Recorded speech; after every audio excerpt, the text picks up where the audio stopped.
은혜 받읍시다.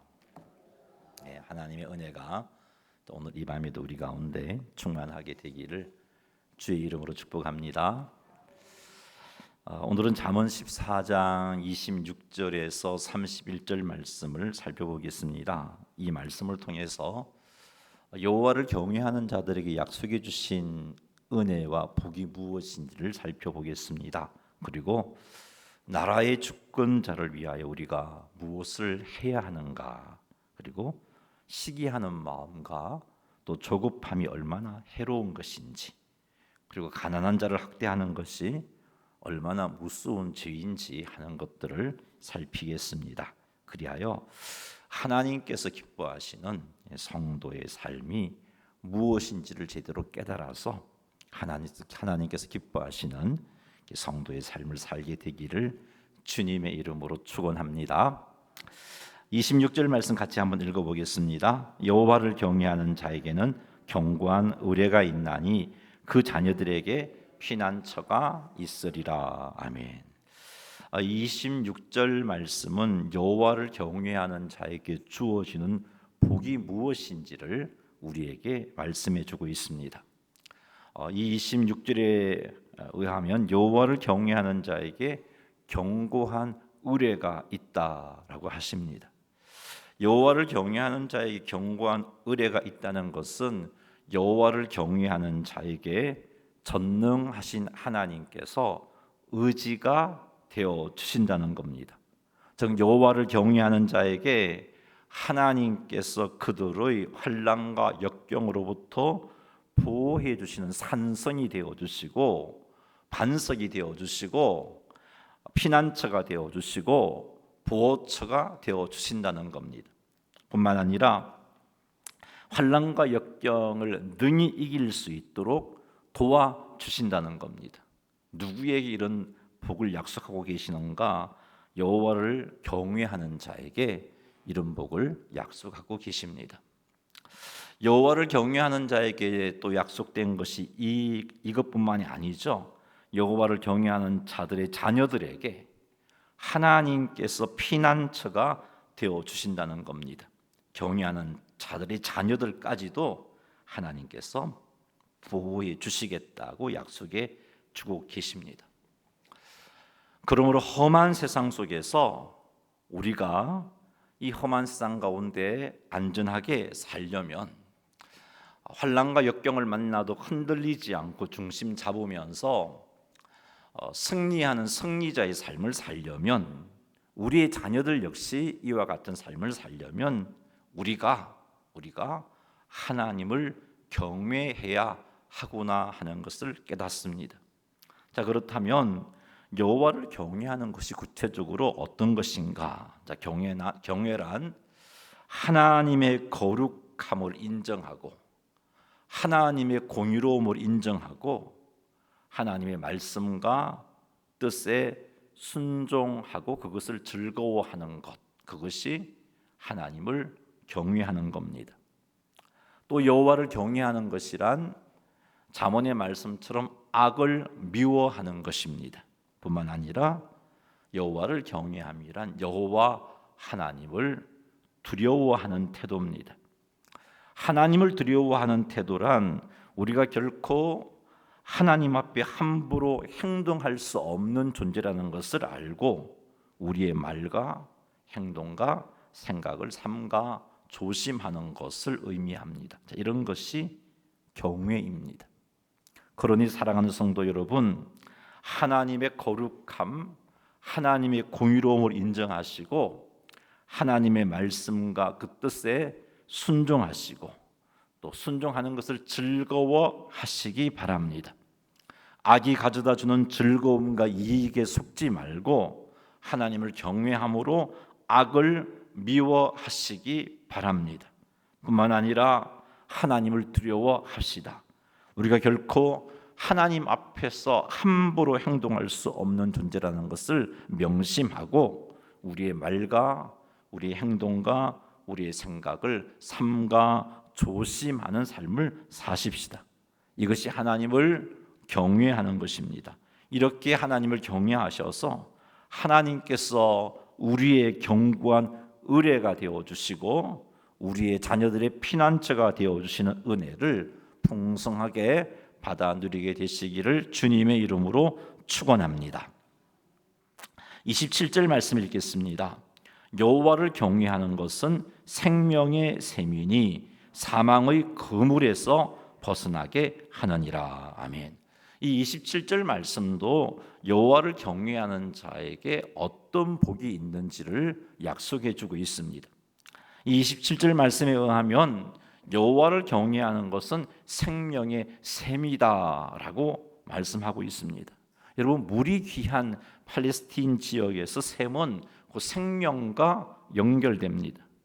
팔레스틴에서 셈은 생명을 위해 절대적으로 필요한 것입니다. 이 셈은 광야에서 사람들이 살아갈 수 있도록 해주는 것이고, 광야에서 이 셈은 생명을 유지함에 있어서 정말 중요한 것입니다. 27절 말씀은 여호와를 경외하는 것이 광야 같은 세상을 살아가는 성도들에게 생명의 셈과 같이 중요한 것이다 하는 것을 말씀해 주고 있습니다. 뿐만 아니라 광야 같은 세상을 살고 있는 성도들이 여호와를 경외하면 하나님께서 생명의 셈이 되어 주셔서 험한 세상 가운데 제대로 살아갈 수 있게 해주신다는 것을 약속해 주시는 말씀입니다. 그러니 사랑하는 성도 여러분, 여호와를 경외합시다. 그리하여 광야 같은 세상을 살고 있는 우리들에게 생명의 셈이 있게 되는 복을 누리십시다. 여호와를 경외함이 생명의 셈이 되어서 험한 세상 속에서 우리의 생명을 지켜주시고 우리의 생명을 유지해 주시는 그런 은혜를 온전히 누리시는 성도님들이 다 되시기를 주님의 이름으로 축원합니다. 여호와를 경외함이 생명의 셈이 되는 그런 사건이 우리 창세기를 통해서 발견하게 됩니다. 그것은 하나님을 경외한 요셉의 삶입니다. 요셉의 삶은 어떻게 보면 참 너무 힘들고 어려운 삶이고 참 불행한 삶이라고 할 수 있는 그런 것이었습니다. 형들의 미움을 받아서 노예로 팔려버리지 않았습니까? 그 노예로 팔렸다는 것 자체가 사실은 희망도 소망도 없어진 자리에 떨어진 겁니다.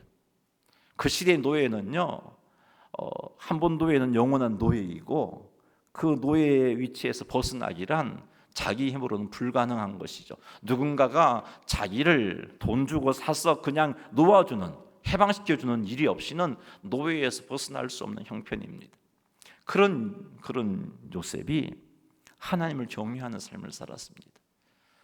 그런 요셉이 하나님을 경외했기에 하나님은 참 힘들고 어려운 환경 가운데 노예 생활을 하고 있는 요셉에게 광야의 샘과 같은 그런 은혜를 베풀어 주셨습니다.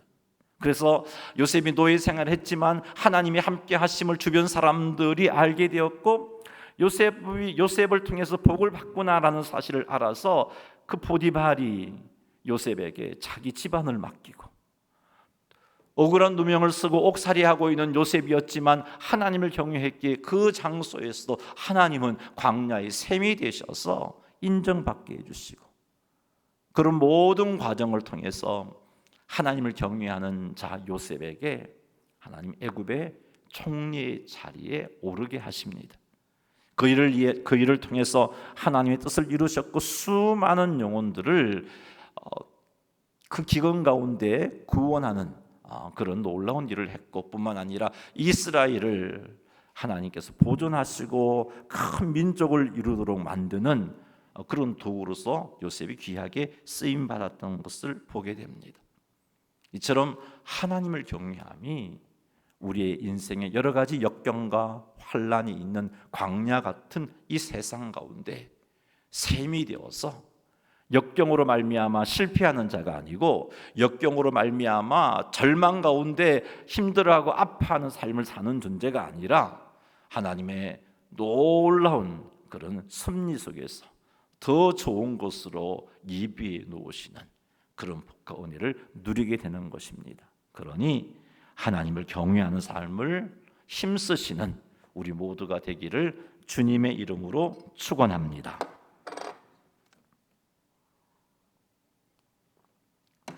여호와를 경외하는 자에게 주시는 또 다른 복은 사망의 그물에서 벗어나게 해주는 것입니다. 사망의 그물이란 죽음에 이를 수 있는 함정을 의미합니다. 자, 이런 함정을 피할 수 있게 해주는 것이 여호와를 경외하는 겁니다. 사단은 우리들을 넘어뜨리기 위해서 여러 가지 함정을 파두고 유혹하고 있습니다. 이런 환경 속에서 우리가 유혹에 넘어지지 않고 제대로 살아가려면 사망의 그물에서 벗어나게 해주시는 여호와를 경외하는 삶을 살아가야 합니다. 영적으로 이런 사망의 그물이 있는 게 아니고 육적으로도 우리 인생 가운데 여러 가지 사망의 그물들이 우리 앞에 놓여져 있습니다. 그런 사망의 그물로부터 벗어나도록 해주는 것이 여호와를 경외하는 삶입니다. 사랑하는 성도 여러분, 그러니 여호와를 경외하십시오. 하나님의 거룩함과 공의로움을 인정하시고 그 거룩하시고 공의로운 하나님 앞에 거룩한 삶을 사시고 그리고 공의로운 삶을 사십시오. 하나님 앞에 거룩하고 공의로운 삶을 살아가는 방법은 하나님의 말씀과 뜻에 순종하고 즐거워하는 겁니다. 악을 미워하시고 하나님 앞에 우리가 결코 함부로 행동할 수 없는 존재라는 것을 알고 우리의 말과 행동과 생각을 삼가 조심하는 삶을 사십시다. 이렇게 하여서 하나님의 은혜로 광야의 길을 가고 있는 우리들에게 생명의 샘의 은혜가 임하고 뿐만 아니라 사망의 거물에서 벗어나는 복을 누리시는 성도님들이 다 되시기를 주님의 이름으로 축원합니다. 28절 말씀 읽겠습니다. 백성이 많은 것은 왕의 영광이요 백성이 적은 것은 주권자의 패망이니라. 자, 백성이 많은 것은 왕의 영광이라고 말하고 있습니다. 한 나라의 백성이 많다는 것은 왕이 훌륭한 리더십을 가지고 백성들을 잘 돌보고 나라를 잘 다스렸기 때문입니다. 훌륭한 리더십을 가지고 백성들을 잘 돌보았고 나라를 잘 다스린 왕은 백성들이 많아집니다. 이로 인하여서 나라에 힘든 일이 생겼을 때 그 많아진 백성이 왕의 힘이 되어지고 그래서 그 많은 백성은 왕의 영광이 되어지는 겁니다. 하지만 왕이 나라를 제대로 다스리지 못하면 백성이 적게 됩니다. 28절 하반절에 보니까 백성이 적은 것은 주권자의 패망이다 말합니다. 백성이 적다는 것은 왕이 잘못된 리더십을 가지고 백성들을 잘 돌보지 못했다는 것이고 나라를 잘못 다스렸다는 겁니다. 한 나라의 백성이 적게 되면 그 나라는 그만큼 힘이 없는 나라가 되고 그래서 외침도 막아내지 못하고 그래서 백성이 적은 것은 주권자의 패망이라고 말씀해주고 있는 겁니다. 솔로몬의 아들 르호보암 왕을 우리는 알고 있습니다. 이 르호보암이 하나님 앞에서 바르게 서며 하나님의 지혜를 구하며 하나님의 인도를 구하는 삶을 살지 못하죠. 지혜롭게 통치하지 못했습니다. 정말 주님 주시는 리더십을 가지고 그 나라를 다스리지 못했기에 그가 왕위에 오르자마자 어떤 일이 일어났습니까? 10지파가 떠나가 버리잖아요. 좋은 리더십을 가지고 그 나라를 다스리지 못하면 이렇게 백성들이 적어지고 그것은 왕의 패망이 되어지는 거죠. 자, 이 말씀이 주는 교훈은 왕은 백성들을 잘 돌보고 나라를 잘 통치할 수 있는 리더십을 갖추어야 된다는 교훈도 있고 또 다른 교훈은 백성들은 자신들을 통치하는 왕이 좋은 리더십을 가지고 나라를 잘 다스릴 수 있도록 하나님 앞에 기도해야 한다는 것을 우리에게 교훈해 주고 있습니다. 이 말씀을 오늘날 우리들에게 적용해 본다면 대통령이 나라를 잘 다스릴 수 있도록 기도해야 한다는 거죠. 사랑하는 성도 여러분, 대통령이 나라를 잘 다스릴 수 있도록 대통령에게 하나님의 지혜가 충만하도록 기도하십시오. 대통령이 하나님을 경외하는 자가 되어서 하나님께서 견고한 의뢰가 되어주시고 하나님께서 생명의 샘이 되어주시고 하나님께서 사망의 그물에서 벗어나게 해달라고 대통령을 위하여 기도하시기 바랍니다. 진보든 보수든 가리지 않고 우리는 이 기도를 해야 되는 거예요. 그게 하나님 백성이 바른 자세입니다.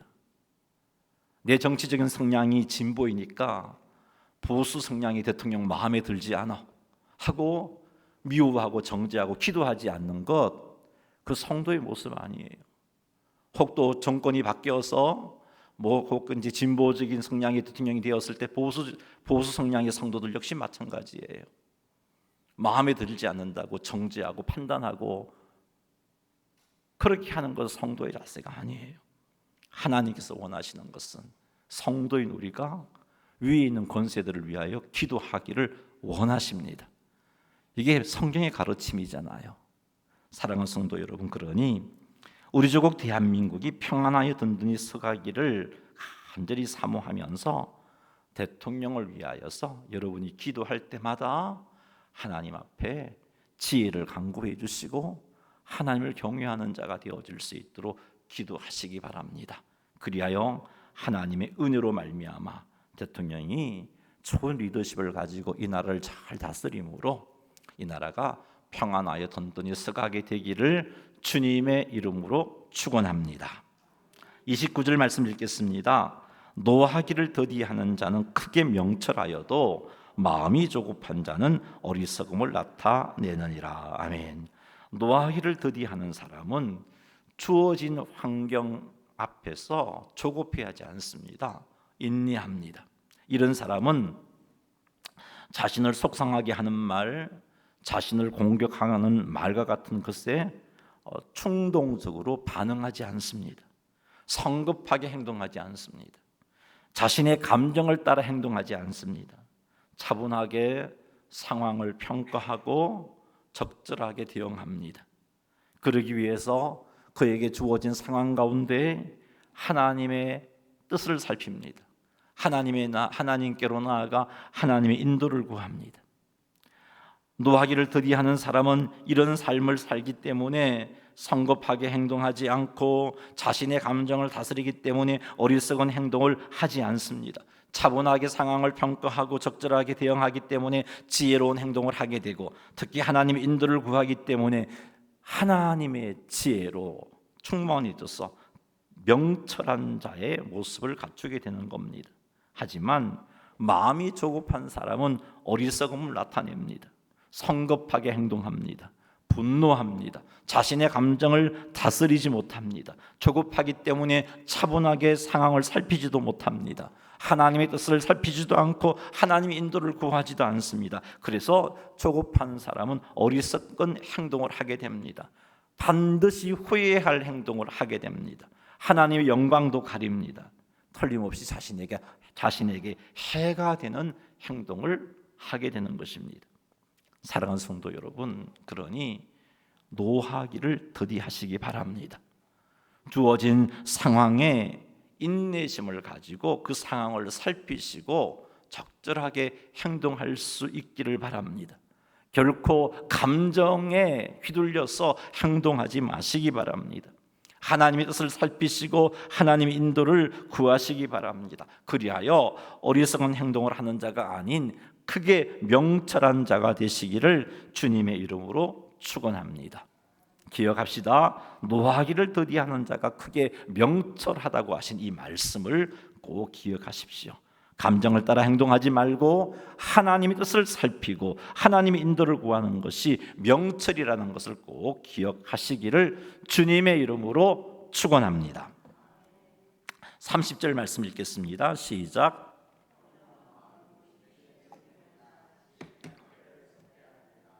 아멘. 평온한 마음은 육신의 생명이다라고 말씀하고 있습니다. 평온한 마음은 하나님께서 주신 모든 것에 감사하는 삶을 살 때 생기는 마음입니다.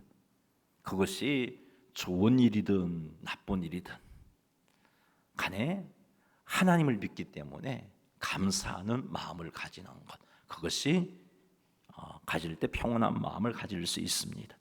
이 평온한 마음은 하나님의 뜻과 계획을 신뢰할 때 하나님이 나의 삶을 다스리시고 계시고 하나님께서 섭리하고 계시고 이 모든 것을 통해서 내게 좋은 것 주신다 하는 이런 신뢰함이 있을 때 생기는 것이 평온한 마음입니다. 내게 일어나는 모든 일들이 하나님의 선하신 계획 속에서 일어나는 것을 믿을 때 소유할 수 있는 마음이 평온한 마음입니다.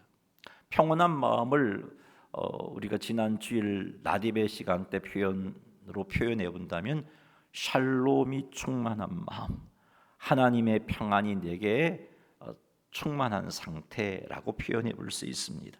자, 이런 마음은 육신의 생명이다. 이런 마음은 육신의 생명이다라고 말합니다. 육신의 생명이라는 것은 건강한 삶을 살게 되고 삶의 기쁨을 누리며 살게 된다는 것입니다. 따라서 평안한 마음을 가지게 되면 몸도 건강해지고 또 삶 속의 기쁨도 충만하게 되고 더욱더 감사도 충만하게 되고 영적으로 육적으로 건강한 모습을 가지게 됩니다. 그러나 시기는 뼈를 썩게 한다라고 말씀하고 있습니다.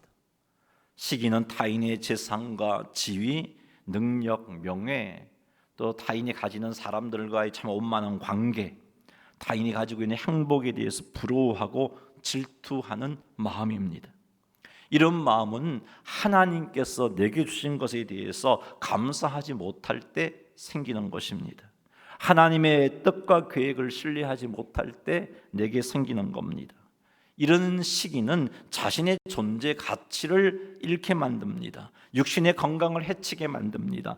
정신적인 안정을 해치게 만듭니다. 영적으로 병들게 만듭니다. 이런 것을 통칭하여 뼈를 썩게 한다라고 잠언은 표현하고 있습니다. 사랑하는 성도 여러분, 시기심이 여러분을 힘들게 하고 있습니까?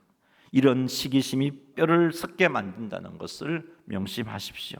시기는 하나님께서 높여주신 우리의 존재 가치를 상실하게 만듭니다. 육신의 건강도 정신적인 건강도 해치게 만듭니다. 영적으로도 병들게 만듭니다. 그러니 사랑하는 성도 여러분, 살펴서 내게 시기하는 마음이 있다면 이것 회개하시기 바랍니다. 사랑하는 성도 여러분, 하나님 아버지께서 나를 사랑하시고 나를 보배롭고 존귀하게 여기시며 내게 필요한 모든 것을 공급해 주심을 믿으시기 바랍니다. 나를 가장 잘 아시는 하나님께서 내가 감당할 수 있는 만큼 은혜와 복을 주셨음을 믿으시기 바랍니다. 그리고 하나님께서 내게 주신 모든 것에 대해서 감사하시기 바랍니다. 뿐만 아니라 하나님의 뜻과 계획하심도 신뢰하시기 바랍니다. 그리하면 시기하는 마음이 아닌 평온한 마음이 우리에게 생기게 될 것입니다. 이렇게 하여 평온한 마음을 갖추어서 몸도 마음도 건강하게 되고 삶의 기쁨이 충만하게 되기를 주님의 이름으로 축원합니다. 31절 말씀 살펴보겠습니다. 가난한 사람을 학대하는 자는 그를 지으신 이를 멸시하는 자요, 궁핍한 사람을 불쌍히 여기는 자는 주를 공경하는 자니라. 아멘.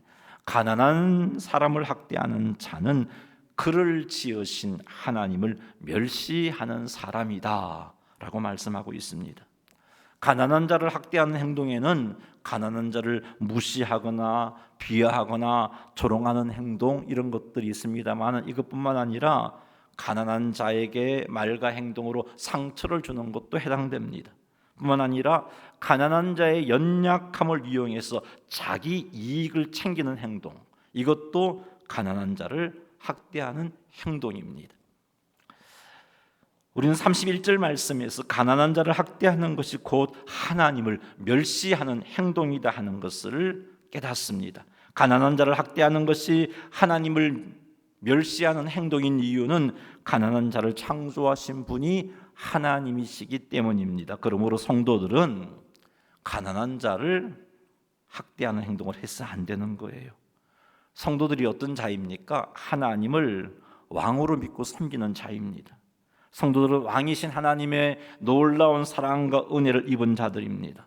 성도들은 왕이신 하나님께 찬송과 영광을 돌려야 할 자들입니다. 성도들은 하나님의 영광을 위하여 창조된 자들입니다. 자, 이런 성도들이 하나님을 멸시하는 행동인 가난한 자를 학대하는 행동을 해서 안 된다는 것이죠.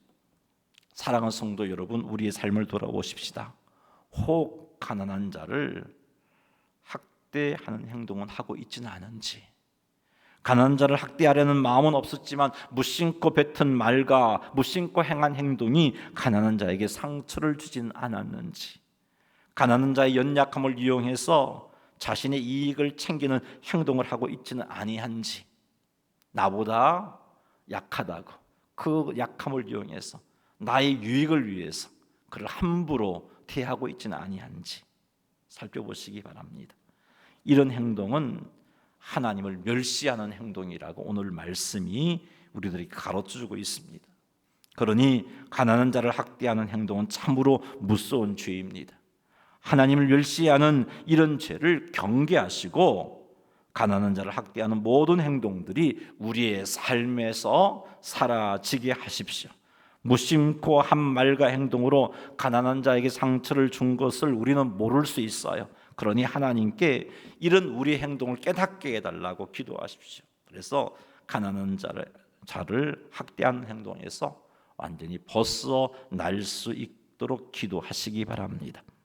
31절 하반절 말씀에 의하면 궁핍한 자를 불쌍히 여기는 자는 주님을 공경하는 자다라고 말씀하고 있습니다.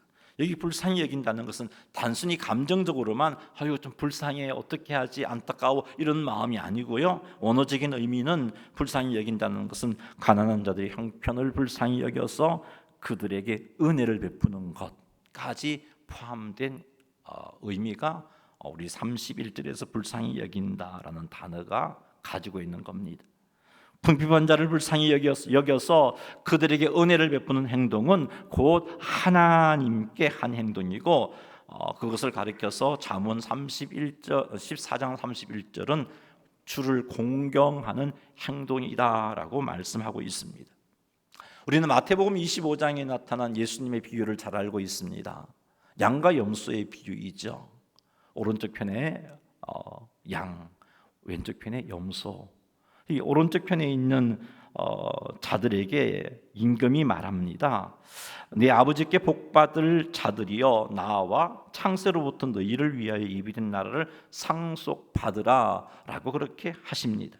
그리고 이어서 하시는 말씀이 너희들은 내가 줄일 때 먹을 것을 주었고 내가 목마를 때 마시게 하였고 내가 나그네 되었을 때 영접하였고 내가 헐벗었을 때 내게 옷을 입혀 주었고 내가 병들었을 때 돌보아 주었고 내가 옥에 갇혔을 때 와서 보았다라고 그렇게 칭찬하십니다. 그러자 임금의 오른편에 있던 자들이 말하기를 주여 우리가 어느 때 주께서 줄이신 것을 보고 음식을 대접하였고 목마르신 것을 보고 마시게 하였고 어느 때 나그네 되신 것을 보고 영접하였고 어느 때 헐벗으신 것을 보고 옷 입혔나이까 라고 되묻습니다. 그때 임금께서 하시는 말씀이 마태복음 25장 40절 말씀입니다. 한번 읽어보겠습니다. 임금이 대답하여 이르시되 내가 진실로 너희에게 이르노니 너희가 여기 내 형제 중에 지극히 작은 자 하나에게 한 것이 곧 내게 한 것이니라 하시고 아멘. 내 형제 중에 지극히 작은 자 하나에게 한 것이 곧 내게 한 것이다. 예수님의 형제 가운데 지극히 작은 자 하나에게 한 것이 내게 한 것이다 라고 말씀하고 계십니다.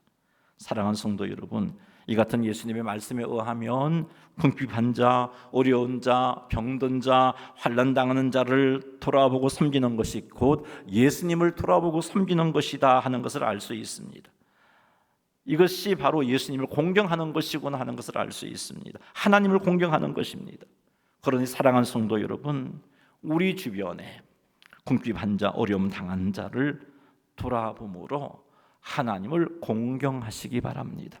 그들을 학대함으로 하나님을 멸시하는 행동 성도들이 해서 안 되는 것이에요.